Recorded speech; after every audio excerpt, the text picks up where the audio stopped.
حتى الضيوف هم اغلبهم من داخل بغداد. شنو حصة بقية المحافظات استاذ حسين؟ يعني انت تعرف انه هسه موجوده مجالس محافظات موجوده في كل محافظاتنا، وهذه مجالس المحافظات يعني بالسهوله جدا. يعني مثلا اليوم مجلس محافظه البصره، مجلس محافظه ميسان، مجلس محافظه يعني محافظاتنا الباقيه بسهوله جدا.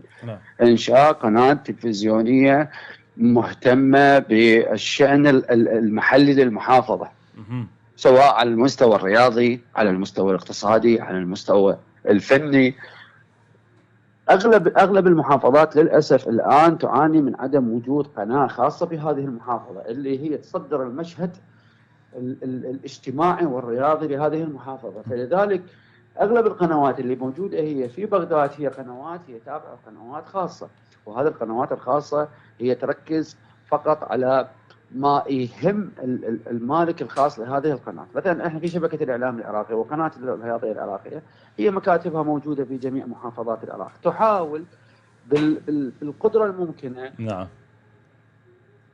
مثلا الرياضيه اللي موجوده في محافظه البصره، هسه مثلا نتكلم عن دوري المحافظه، البطولات اللي للالعاب الاخرى، على اعتبار ان هذه الشبكه هي شبكه حكوميه وتابعه للحكومه العراقيه. فلذلك اما القنوات الخاصه فهي قنوات خاصه تتعامل مع سياسه القناه.